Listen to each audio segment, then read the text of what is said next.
अब तक क्या कहते आए? हाँ, दुनिया वालों का काम ही बातें बनाना होता है और कुछ नहीं। बेटा, अगर दुनिया वाले ये बातें ना बनाए ना, तो हम अपने रीत रिवाज और मजहबी फराइज से बिल्कुल बड़ी जिम्मा हो जाए। इन्हीं की बातें हमें कभी कभी सीधे रास्ते पर कायम रहने पर मजबूर करती है। बेटा, अम्मी, मुझे मंजूर है। मुझे नफीस पर पूरा भरोसा है। सिर्फ रिश्ते कायम कर लेना ही काफी नहीं होता, इनके बीच मसावात कायम रखना सबसे ज्यादा अहम होता है। अगर रिश्ते अपना तवाज़ुन खो दें तो इनसे बंधे लोग अपनी शनाख्त खो बैठते हैं। नफीस बेटा, अब हमारी इज्जत तुम्हारे हाथ में, ख्याल रखना। नफीस अहमद वल जलील अहमद के साथ सिक्का राजुल वक्त 1,00,000 रुपए कबूल है? जी, कबूल है। कबूल है? कबूल है। कबूल है? कबूल है। मुबारक।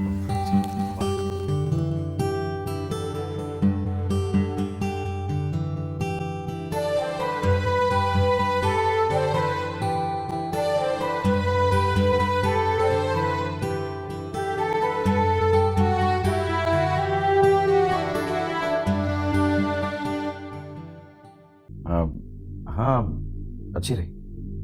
फिर मुझे कब मिलवा रहे हो? किससे? अरे भाई, उसी पार्टी से जिससे तुम अपने नए बिजनेस के लिए मीटिंग करने गए थे। कम ऑन यार, तुम उनसे मिलके क्या करोगी? तुम्हारे खुद के पास तो एक फूटी कौड़ी नहीं होती, मेरे बगैर क्या खाक इन्वेस्टमेंट करोगे? ठीक है, जल्दी मिलवा दूंगा। अब चले, सो जाए। Good night. मेरी एक बात याद रखना नफीस, कोई भी औरत अपने शौहर के रिश्ते में किसी दूसरी औरत को बर्दाश्त नहीं कर सकती। मेरी जैसी औरत। उम्मीद है कि तुम समझ गए होगे। Good night.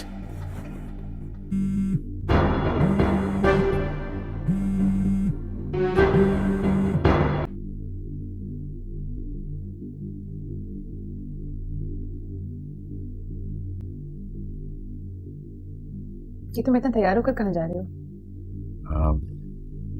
ऑफिस और कहाँ?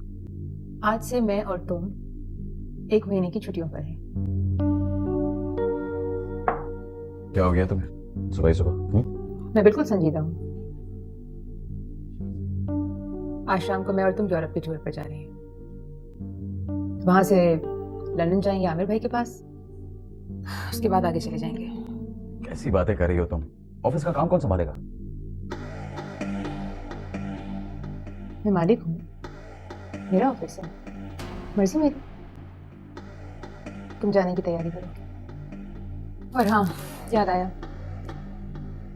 कल रात को तुम्हारे सोने के बाद तुम्हारा फोन बहुत बज रहा है। ये लो। थैंक्स।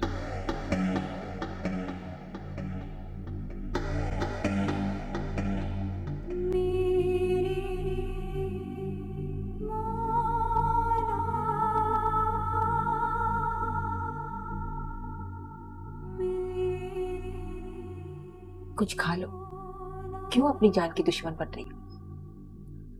मैंने पहले ही कहा था कि सोच लो, 10 बार समझाया। ये सब मर्द एक जैसे हो। हेलो। हाँ एबा, मैं कल ही वापस आया हूँ। नफीस, आप कल वापस आए हो? मुझे आज फोन कर रहे हैं। एबा, मुझे लगता है ज़्यादा को मुझ पर शक हो गया। जिस तरीके से वो मुझे यहाँ से लेकर गई है और फिर वापसी आने के बाद वो मुझ पर ऐसे नजर रखे हुए जैसे जैसे मैं कोई मुजरिम हूँ। तो मुजरिम तो है ना, मेरे मुजरिम है, जायदा के मुजरिम है, और अब अपनी होने वाली औलाद के भी। क्या हिबा? हिबा, क्या क्या वाकई ऐसी बात है? तुम सही कह रही हो ना? जी, सही कह रही हूँ। मैं कल तुमसे मिलने आ रहा हूँ। मैं लाजमी कल तुम्हारे घर आ रहा हूँ, ठीक है?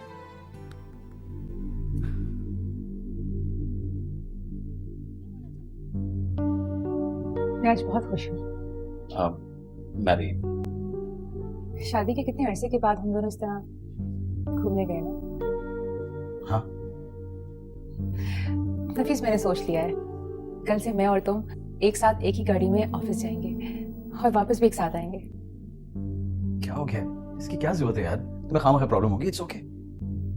तुम फिक्र मत करो, मैं हर हाल में तुम्हें एडजस्ट करना जानती हूँ। और वैसे भी कुछ ही दिनों की तो बात है, फिर तो हम अपना बिजनेस लंदन में ही शिफ्ट कर लेंगे। क्या? तुम्हें ये सब क्या इतना आसान लगता है? क्या जो पहले हुआ वो आसान था? तुम फिक्र मत करो, बस 1 महीने के बाद मैं और तुम लंदन में होंगे, हमेशा के लिए। ओके।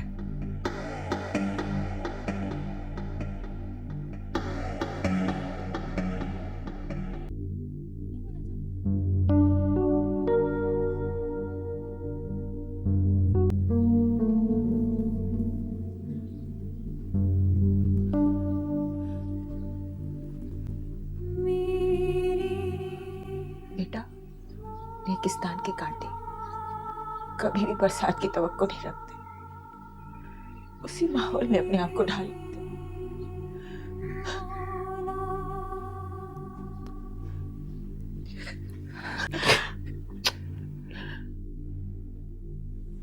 ज़ायदा ने जैसे समझो मुझे कैद कर लिया हो।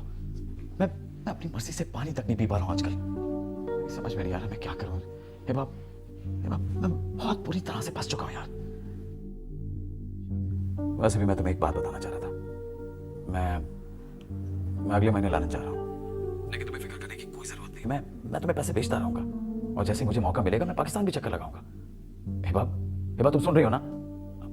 Hello hello.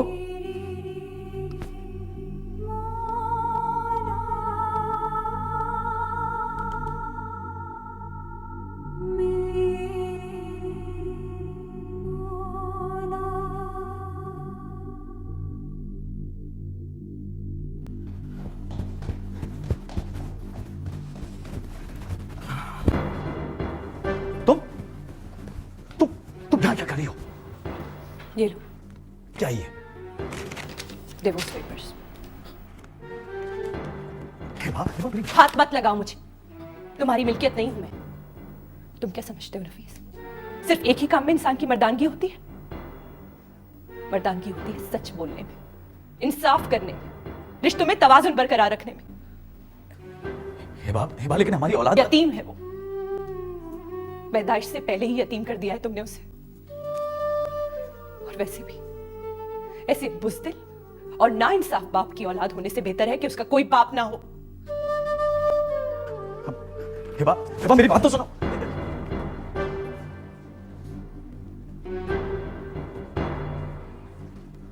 वाह, क्या बात है, यही सब तो मैं अपनी आंखों से देखना चाहती थी। नहीं ज़्यादा ऐसी कोई बात नहीं है। ये सब इस लड़की का ड्रामा है और कुछ नहीं। क्या ये? तुम्हारी आजादी का टिकट। What? जो बचा कुचा है वो मैं अदालत के थ्रू तुमसे निकलवा लूंगी। फिलहाल तुम्हारे पास आधा घंटा है, आधे घंटे में मेरा घर खाली करो वरना मैं तुम्हें पुलिस के हवाले कर दूंगी। ज़्यादा मेरी बात तो सुनो। लेट मी एक्सप्लेन यार। ज़्यादा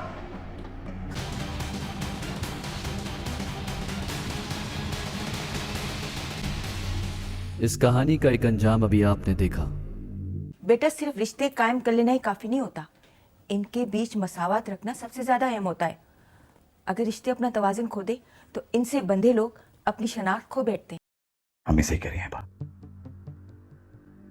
हेबा, मेरे ख्याल में मैं रिश्तों में, खास करके 2 बीवियों में तवाज़ुन कायम नहीं रख सकता। ज़्यादा मेरी मजबूरी जरूर है, लेकिन उसे छोड़कर ना ही मैं तुम्हारे किसी काम आ सकता हूं, ना ही अपने। कल को किसी को कोई मायूसी हो या किसी का दिल टूटे, उससे बेहतर है कि हम आज कोई फैसला कर लें। और अम्मी, मैं आपकी इज्जत पर कोई आंच नहीं आने दूंगा। मेरे ख्याल में अब आपको हिबा के लिए कोई अच्छा सा रिश्ता तलाश कर लेना चाहिए। सारी जिम्मेदारी मेरी होगी। अरे बात तुम्हें भी फिक्र करने की कोई जरूरत नहीं है। तुम्हारे बाद तुम्हारे घर वालों को अपना समझकर किफालत मैं करूंगा। शायद नहीं नफीस, ये ज़ाला नहीं है, आपने देर से ही सही, लेकिन अपने आप को जांच कर अगर कोई ऐसा फैसला लिया है जिससे जिंदगियां बर्बाद ना हो, तो मैं खुश हूं।